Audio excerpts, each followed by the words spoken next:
You're listening to Ava Talks and the Return Home podcast. Today we talk about spirituality and how we manifest life energy flow. Hello, Eva, and welcome back to our Ava Talks, the Return Home podcast series. Hi, Alina. Welcome back. Now we have a very interesting topic to talk about, and I'm really curious to see how it unfolds. After going through different stages in our journey from the space we live in, the physical space, the relationships we have, the body and the relations between nutrition and how we nurture our bodies, our physical bodies and emotional bodies.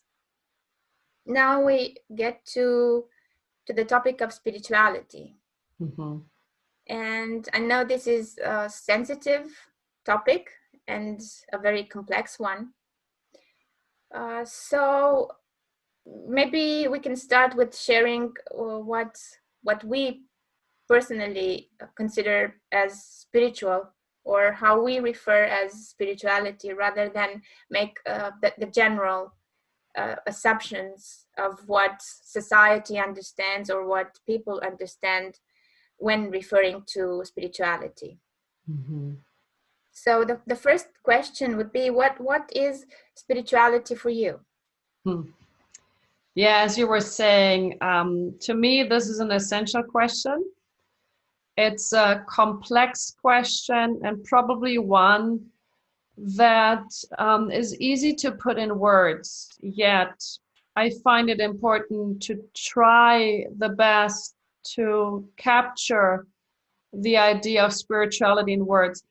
Um, First of all, I would borrow Virginia Satir's belief, which is one of her core beliefs, that she would say that we are manifestations of the same universal energy, that we are embodied universal energies. Sometimes she would also say that we have all given the gift of a body and given the gift of a spirit. So there are different ways. I actually like the term of manifestation, embodied manifestation of the same universal energy. Because a lot of the words are so loaded. You know, some people talk about God, some people talk about divine, then there is the self, then there is spirit, then there is essence. And to me, I like to sometimes use words just to touch a little bit of the potential experience behind that without getting too locked to a specific term and say this is what it is. Because when we think about spirituality, my personal experience is more, it's an experience. It's something I feel deeply, and it's usually something that happens in my body and at the same time around my body.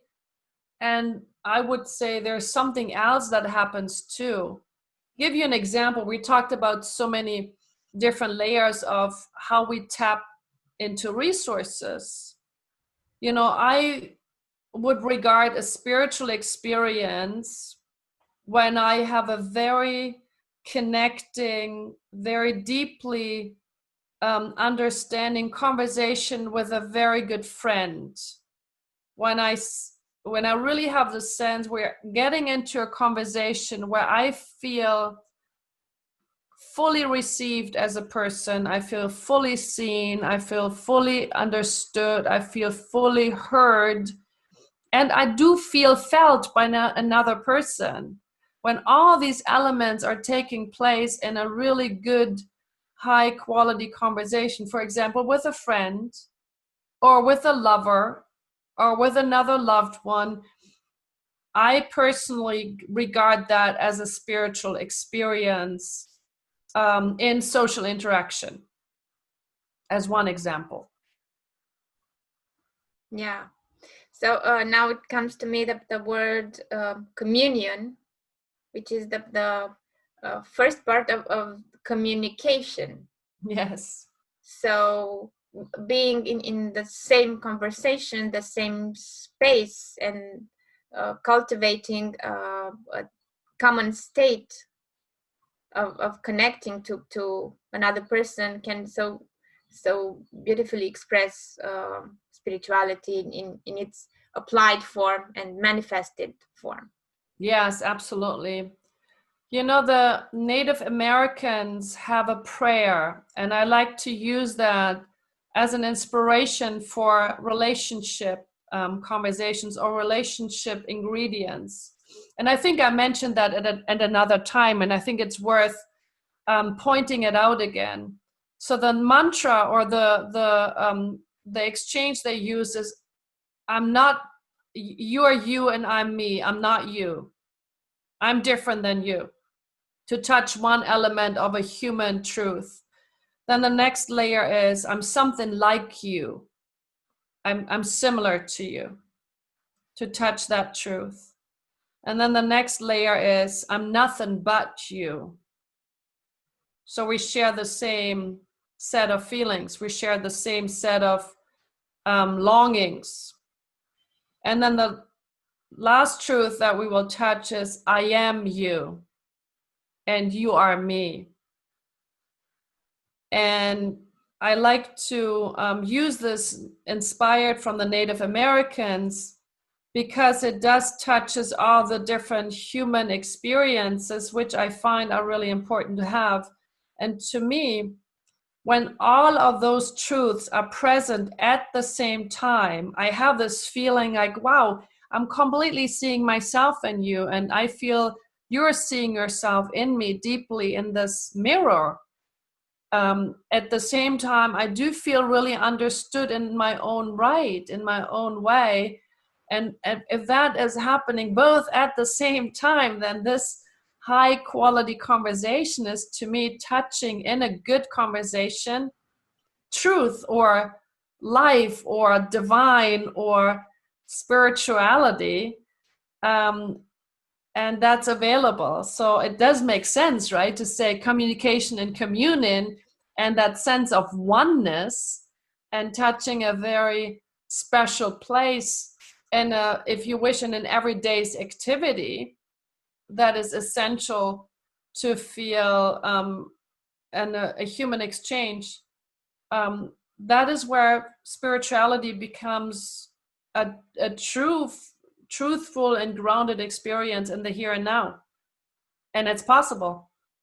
Yeah, absolutely. And it's really great that you mentioned that, because a lot of times we have the tendency maybe to refer to spirituality of something that is out there that we need to pursue in isolation or in meditation or in some sort of transcendental approaches, Mm-hmm. and make it somehow difficult or impossible to be accessible to the normal people that have a life in families, in society, they have a job, and don't maybe not refer at themselves as spiritual persons or spiritual beings, just Yeah. because they don't go into these kind of journeys.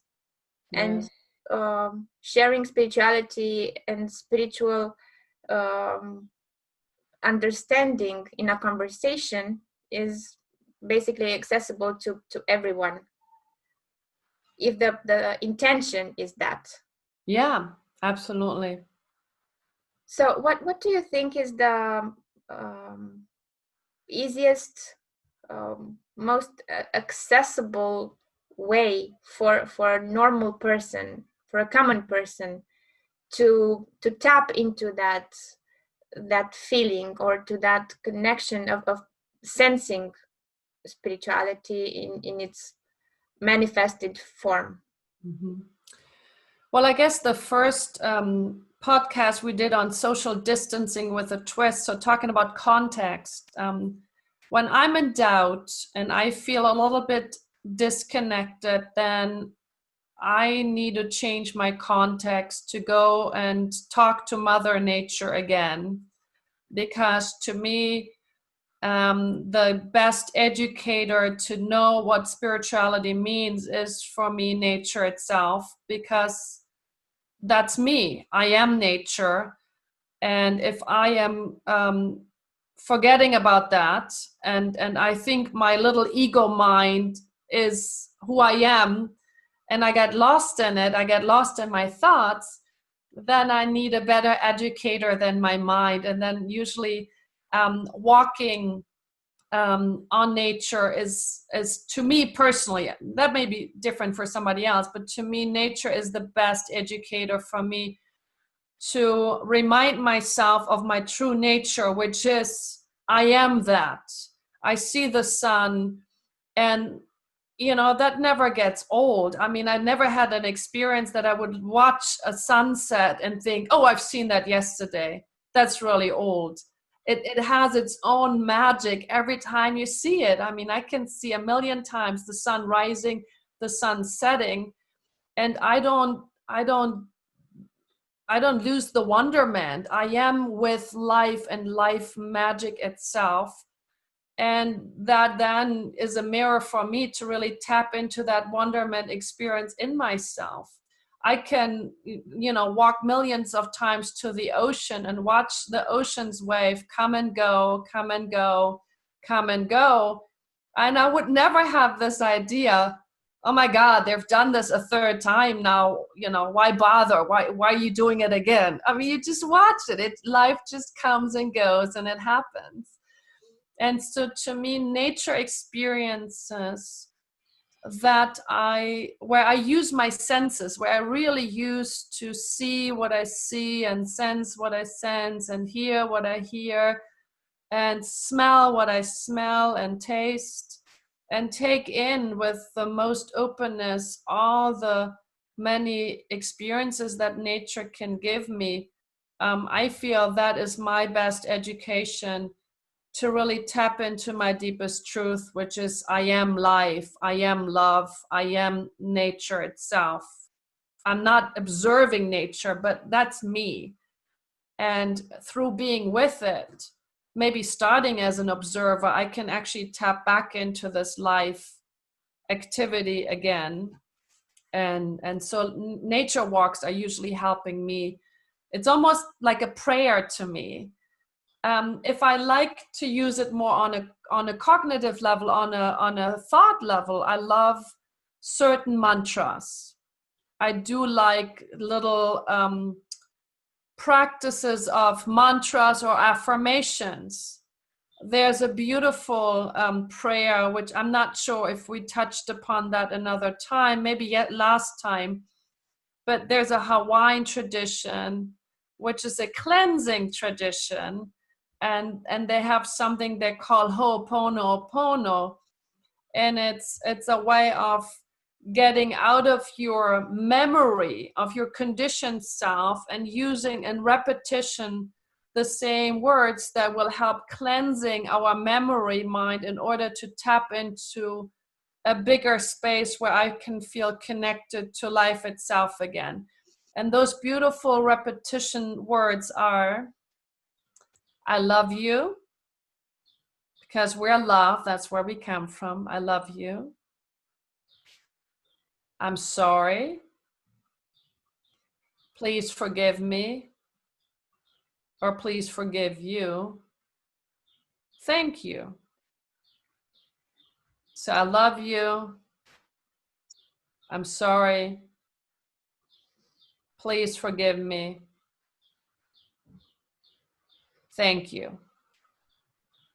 And it actually touches or frames those truths on one level. I am love. So I'm just basically reminding myself I'm love. That's where I come from. I was made by love. I came out into the world as a bundle of love. If we believe there is no mistake in the nature, then the pure fact I'm here on this earth means I am love. That's just a pure fact. Unless I would say, well, the daisy was a mistake made by God because there should only be roses. They're just more pretty than the daisies.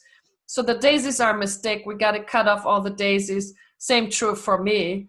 But I never had those conversations that the daisies are wrong and only the roses are right, or the rainbow is wrong and only the clouds are the real deal. So if whatever nature brings out is just the perfect thing, then I'm love. I'm supposed to be here. And so that's what the I love you means. And then the sorry means, I'm sorry means, I sometimes get trapped into concepts and ideas that may not fully touch my true nature. It's just a memory, it's just an idea, it's just a thought about me, but that's not me. So I'm saying, I'm sorry. I may have a misunderstanding about my true nature because I only know what I know, and I do not know what I do not know. So we want to get to this I don't know what I don't know about me place. And then there's please forgive me. Please forgive that I don't know what I don't know, and that I'm only limited to what I know yet.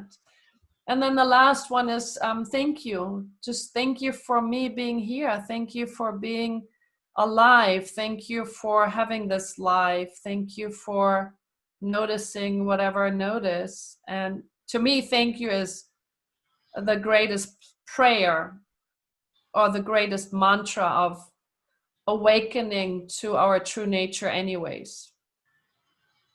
So that's another practice I like to do.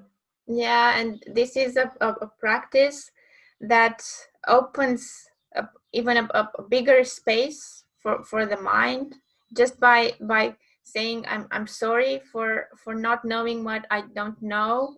It implies that there is something more out there somewhere for me to discover or to create and to express. Yeah. And as Stephen Gilligan says, we use words to open a space beyond words. Yeah. This is something that this mantra that I also practice gets to do it at some point, and just staying with those words. And maybe at the beginning, when I started practicing it, I thought it was a little bit too abstract for me to fully connect to it. Yeah.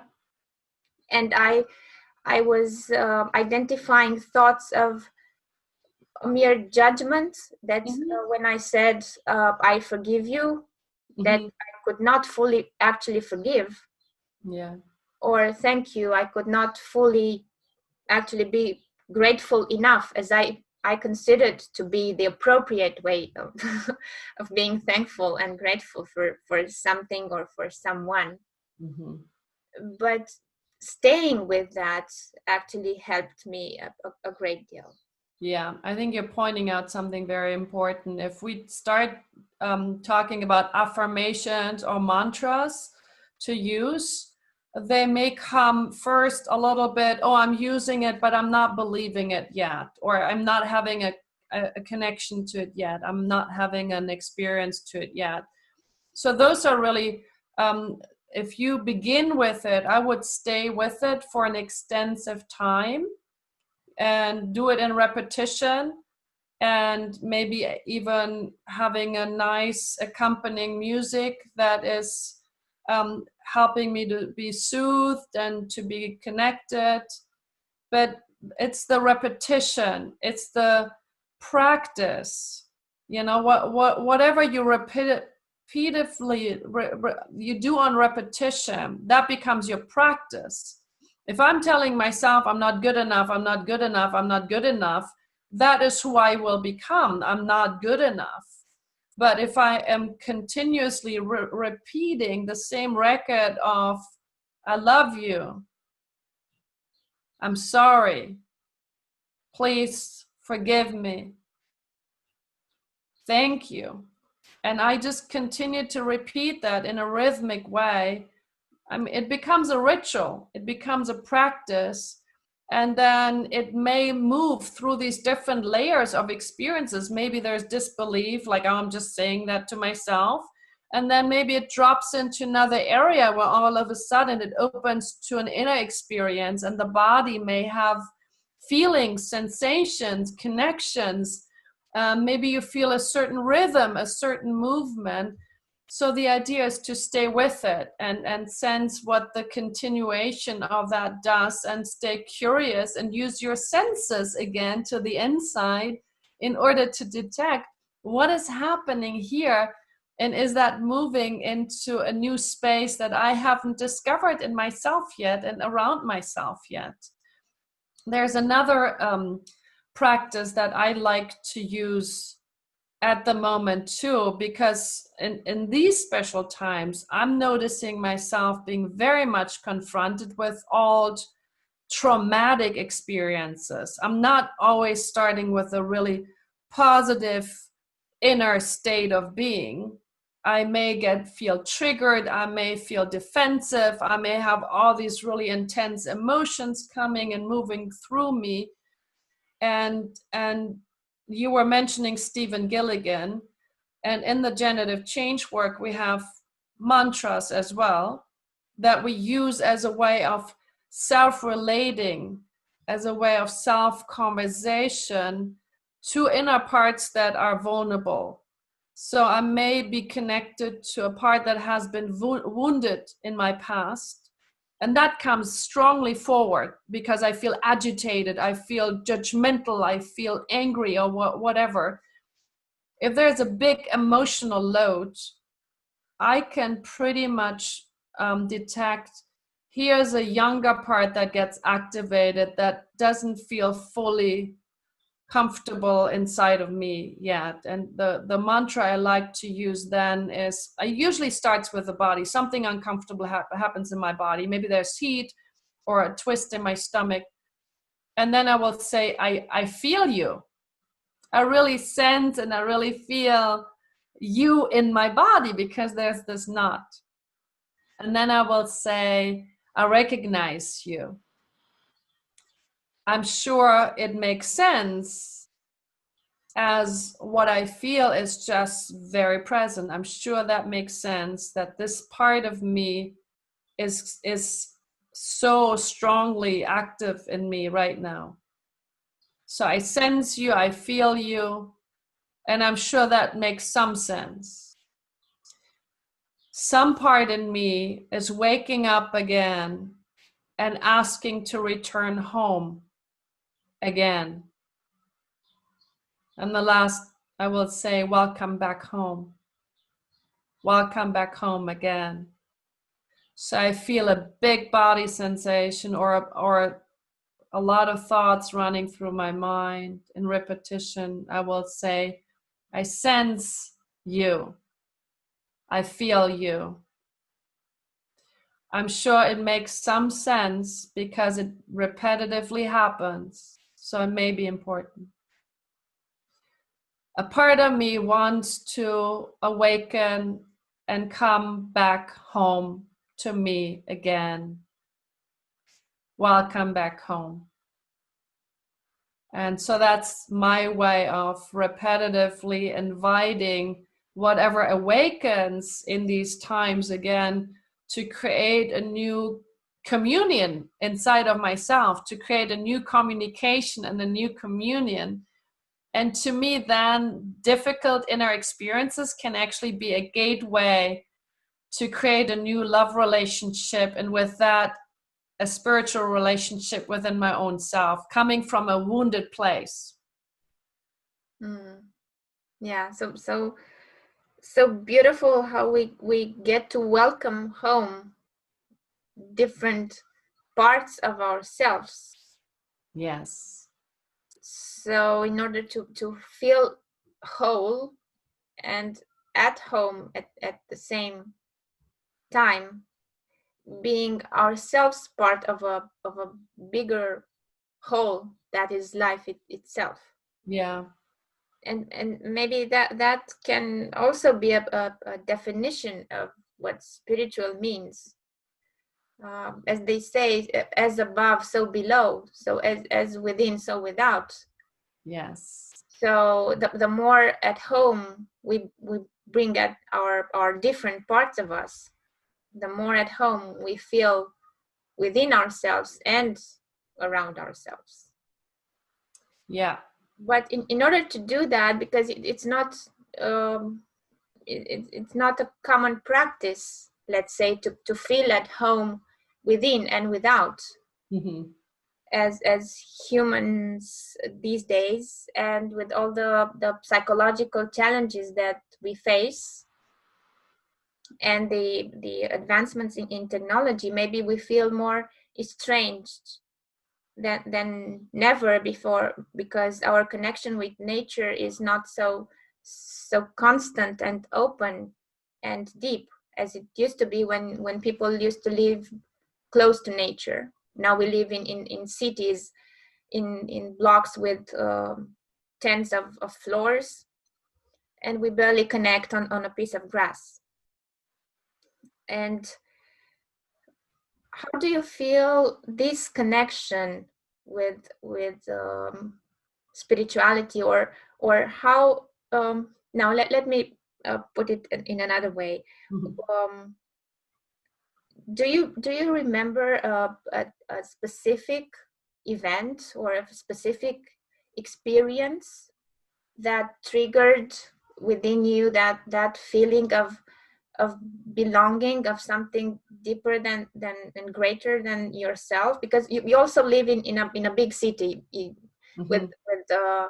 all the modern facilities around. Yeah. Yeah. You know, I want to give you an outside experience and then the inside. If I look at old pictures, because my mind went, I wanted to go directly to a very intense experience I made. And then, interesting, in my mind, pictures showed up of me being very little. So when I see myself very little, I can see that there's a little girl that is completely connected to it all, in wonderment, in excitement. And I was running today and I was passing these little kids, and the world was a little ball. And everything was just this little ball, and the interaction, and they were so at one with it all, and you could just see it, you could just feel it. So those are the pictures that come to my mind. So there's once upon a time, and I can see it in specific photos that were taken, that this little girl, me, then at the age of 1 maybe, or 1.5, is in complete connection with it all. Then if I talk about an experiential awakening, then one of the awakenings I had was not in a comfortable situation. It was much more, if you wish, in a very traumatic event. And I come back to our second podcast where I was talking about my body history of being challenged with an autoimmune disease called colitis, and feeling excruciating pain. And so actually my opening to a belief or to a surrender to something bigger actually came through excruciating pain that was so intense.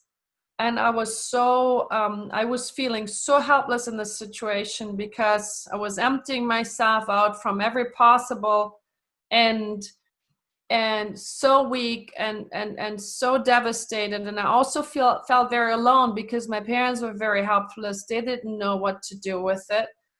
And in this pain and devastation, I do remember, in this very kind of like open, empty, tired space, I almost like in the hospital, I kind of like started to surrender to something bigger, saying, either way, make this go away and take me fully away, just completely consume me, or bring me some connection, bring me some relief, bring me some understanding, what this is all about. And I felt that there was a gateway opening for me, that there is something bigger beyond me, And somehow this experience, I didn't really get it, but at some point that experience may make some sense. And it actually brought me to this discovery journey of understanding what is the language that my body is speaking, and how can I learn from those painful experiences to what I need to learn about myself more deeply. The learning actually that came to me later on, and the discovery was that I wasn't taking very good care of my own boundaries, that I was allowing myself to be way more in the religious sense, take care of the others as much as you take care of yourself. And I think I got it a little bit confused. My Catholic religious upbringing was you always need to take care of others and forget about yourself. And I think that was my misinterpretation of, because actually it says as good of others as you do of yourself. So that means it begins with me. So somehow this very terrible, painful experience brought me to an awakening. Oh, I'm giving myself away, of taking care of others way too much, and I'm forgetting myself about it. And it actually brought me on a very spiritual self-discovery journey. So everything I do today, everything I teach today, started with the painful experience and brought me to a faithful journey of finding truth through inner discoveries, and having teacher and approaches help me to get language for understanding and being able to communicate it as well. Yeah, as self-love probably is one of the most spiritual things we can experience. And a lot of trauma that we feel has a background of the lack of love for ourselves and our projections to the others and to the outside. As a lot of us sometimes feel, as you said, probably uh, guilty for focusing on oneself, or egoistic in some way, because we are learned to share more than to get to receive, and to receive from ourselves, especially. Yeah. And it's really interesting how life has its way of presenting itself and making itself heard and felt and seen. Yeah. A lot of times comes through periods of crisis Yeah. that are wake up calls for a lot of us. Yeah. I can also relate to the story you shared, because my experience about self-appreciation and self-love and my connection to spirituality came also in a time of crisis, where I didn't even know that I did not love myself that much. Mm-hmm. So it was something on my emotional map that was not existent. Yeah. And as you said at the beginning, I did not know what I do not know. Yeah. But the intelligence of life brought me to a point when I needed to make a choice of getting out of that numb state. Yeah. And as the practice that I used was something that I used intuitively without knowing what it actually meant. And as you gave this example with the Ho'oponopono practice about repeating the words as mantras, Mm-hmm. my personal experience was with the Course in Miracles lessons that were daily lessons to be Yeah. practiced. And for the first about 100 lessons, I didn't know what I was actually doing, but I was doing it. Mm-hmm.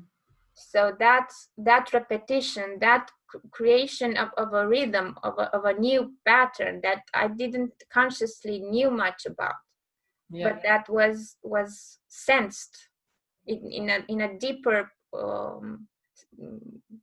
in a deeper level of the personality or my being was driving me towards it, and kept me doing that practice. Yeah. And I really, yeah, from this personal experience, I really recommend that practice of repeating mantras, different mantras, whether you know the meaning of the words or you don't, because in Hindu practices there are sounds that are repeated. Yeah, that's right. And by repeating that's a practice in itself. That's a technique in itself. Mm-hmm. Repeating like om or different other sounds that have a powerful resonance, and they get to create that space beyond words.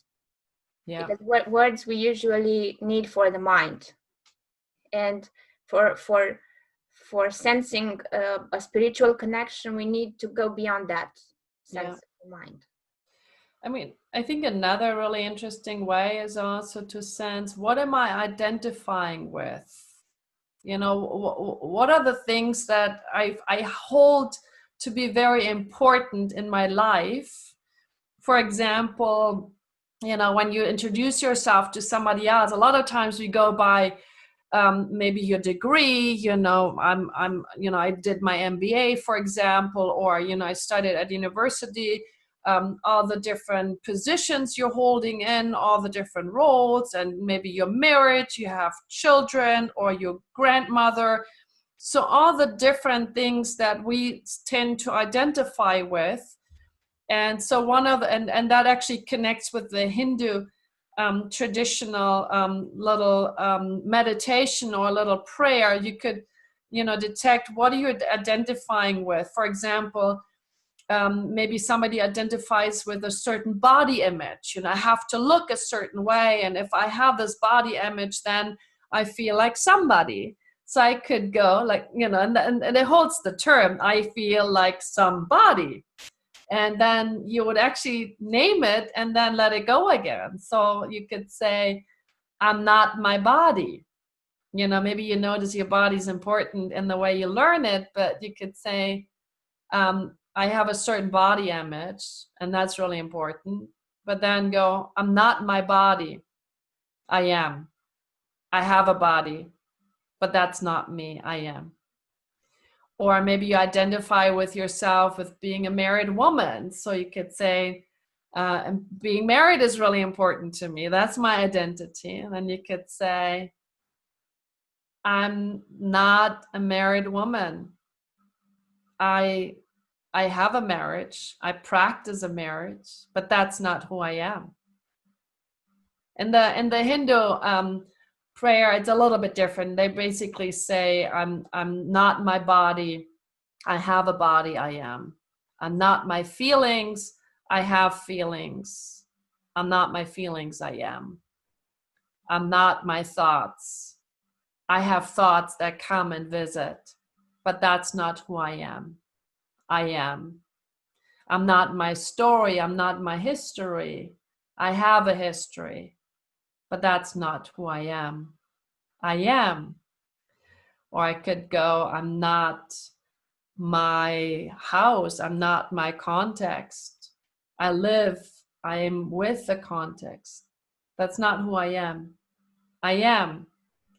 So kind of detecting all the different elements that we identify with, to touch them, to notice them, and then take a step back and say, that's not who I am. I am.